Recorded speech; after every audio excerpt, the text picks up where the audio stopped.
Hello. This is part 8 of a 10-part series where I'm going through the top 100 best comics of the century as chosen by the Comics Journal in 1999, issue number 210. This is the issue here. Beautiful Seth cover. Right next to it is the CANON Annual 2024, where I dove into everything about this top 100 list.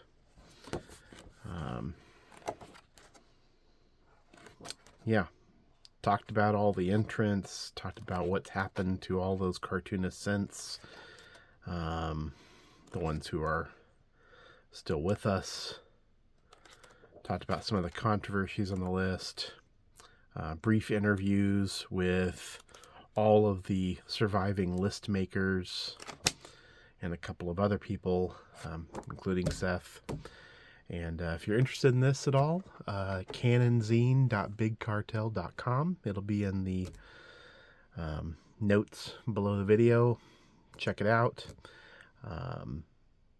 Getting one more shipment of these, and that'll probably be it. I'll probably let it run out. So, going to finish strong here with 3 more videos rounding up the top 100, and then I have a couple of conversations with interesting parties. We're going to discuss the list and its legacy. So I will jump into it. At number 30, A Fantastic Four by Jack Kirby and Stan Lee. They ran for 102 issues plus annuals. So I just grabbed an omnibus at random. Generally regarded as one of the best superhero comics ever made. This is from a great period. Kirby is in full flower, creating stuff constantly. And it's kind of hard to imagine there was a time where the Fantastic Four was the top seller and the flagship title. But that was true back in the 60s, before Spider-Man took it over throughout the 70s. Love this stuff personally. I think these are great comics. Lots of fun. Highly recommended. The run is so long that it's hard to say you have to read all of it. So maybe that middle stretch, 44 to 58 in that run. Kirby was creating all kinds of things. Black Panther, the Inhumans, Silver Surfer, Galactus, just one thing after another. Really great stuff. At number 29, Frank King's Gasoline Alley. This is probably a little big to fit in the frame here. This is the Complete Sundays, Volume 1. Unfortunately, these were not all collected, which is a real shame. Probably the best way to look at the Sunday strips is to check out Sundays with Walt and Skeezix, published by Sunday Press. And that publishes a lot of the really phenomenal Sunday strips that came later. You can see these are sort of, these sort of almost one color strips. But then all of a sudden you see the jump. See how great these start to look. And Frank King's wonderful cartooning. This is a great strip, and I bet this is one of the things that would be higher on the list now. Maybe I'm wrong. 29's pretty high up, but since then we've had, maybe 8 volumes came out from Drawn and Quarterly, reprinting the dailies, and those were kind of a revelation.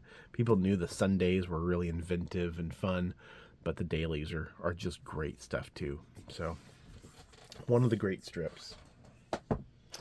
At number 28, The Michigan Saga by Kim Deitch, along with his brother Simon Deitch. This collection is The Boulevard of Broken Dreams. This came right after the list was made. This was put out by Pantheon. Can't remember what year exactly, but this is, I think, the best collection of this stuff you can get. Yeah, Deitch has such a personal, idiosyncratic style.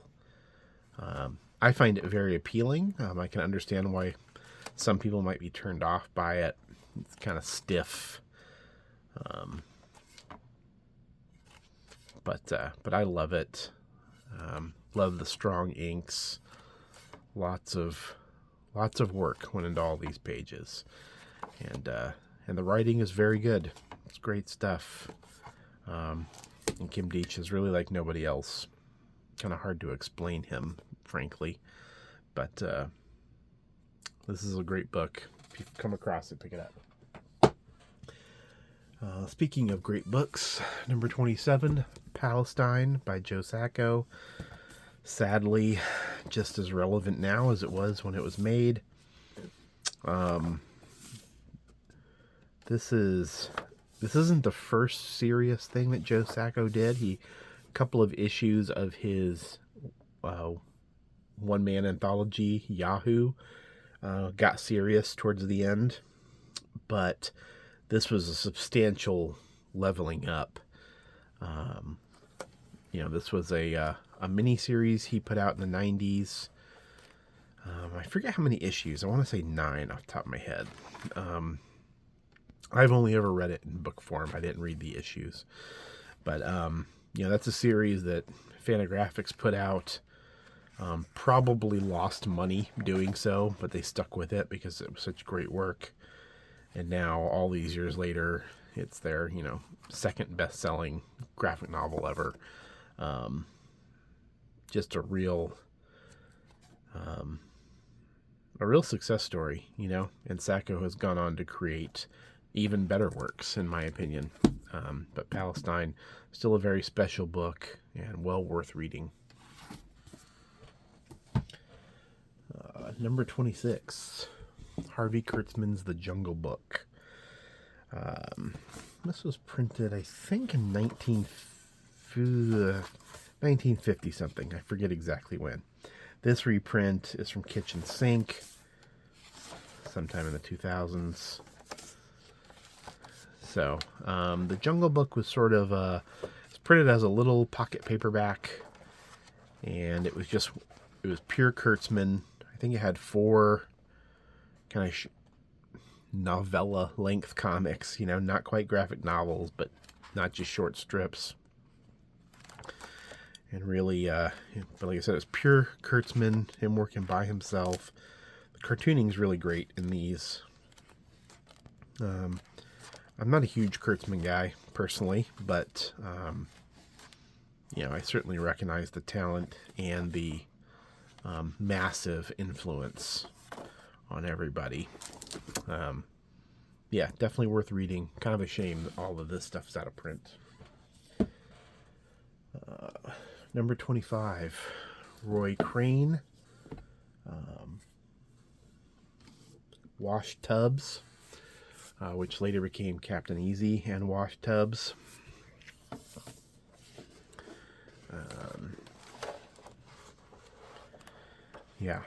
These are really nice strips. This is a strip I haven't read nearly enough of, and there's really only, I believe these were completely collected by MBM back in the 80s, but I don't have those. I only have these. I think there are 4 volumes that came out from Fantagraphics. They've also put out a few volumes of Buzz Sawyer. But you see how kind of modern looking the cartooning is. Really lively.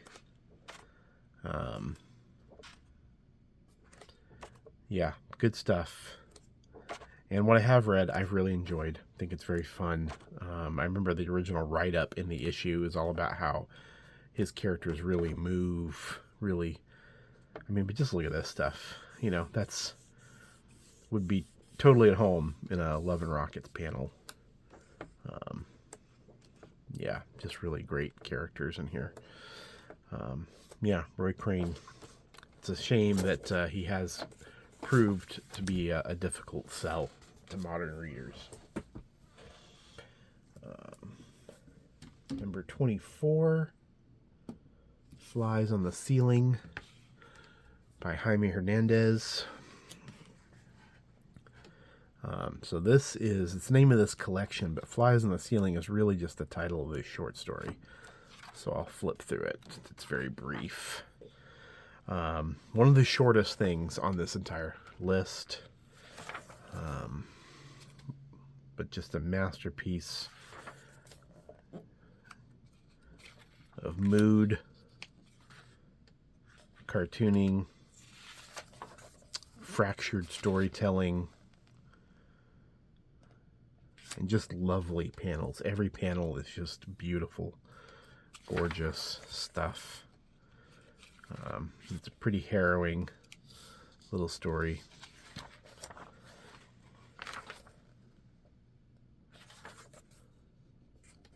This, I feel like, is a very famous page, but maybe it's just famous to me. I don't know. But yeah, just lovely, lovely stuff. I'm on record. I think that all of the Jaime entries on the list should have been condensed down into one, and the 2 Gilbert entries should have been condensed into one. But I understand why this story was put on there, much like a Master Race.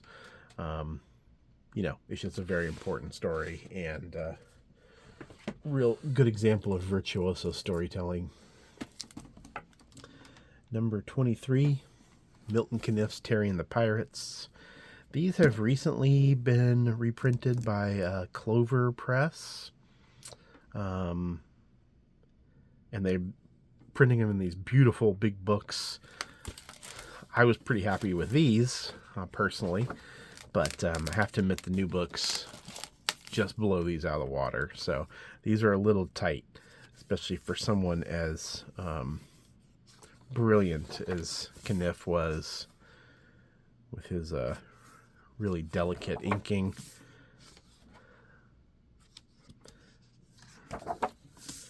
But Terry and the Pirates is a fun strip. I'm not a huge aficionado of the story strips in general. I've read in them, I've enjoyed some, but I just have never felt the allure that some readers have towards it. But I do think these are pretty damn good. Much better than Steve Canyon, even though arguably the drawing in Steve Canyon's better. But boy, these Sundays look great. Fantastic colors.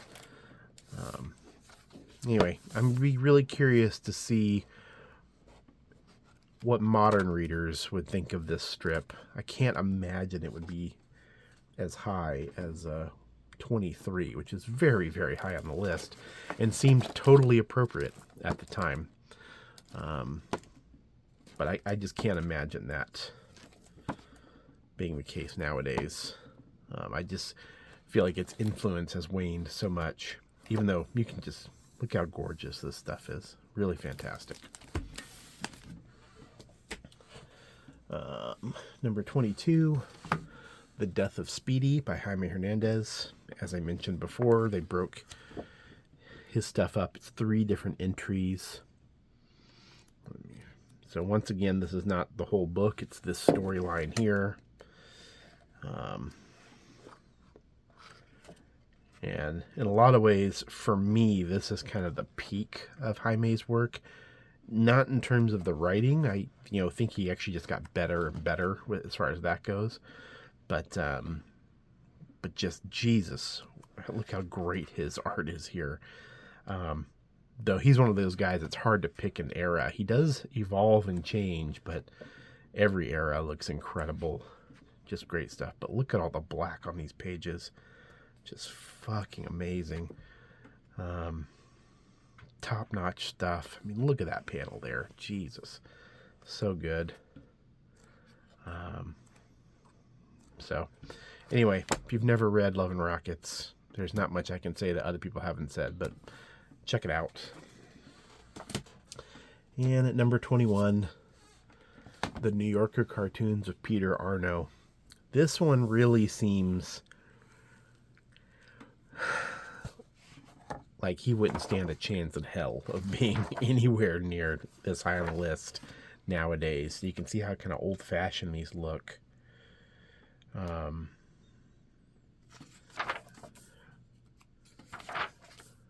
Fantastic cartoons, though. And, you know, the fact that he had full pages in the New Yorker, just prime real estate. And he was in there for decades. Yeah, just wonderful cartooning. Really is kind of an old-fashioned style. But boy, he was a great practitioner of that old-fashioned style. And very funny. I mean, just really witty cartoons. I don't think anything by Arno is in print, but you can find his collections in used bookstores. I don't know that they're particularly collectible, but I've always enjoyed them. Great reads. And these look so good at this size. Just fantastic. Okay, that wraps up 30 through 21. I'll be back soon with part 9, where we get into the top 20. And once again, if you want to read some more about this, Canon Annual 2024, canonzine.bigcartel.com. That's it. I'll talk to you soon.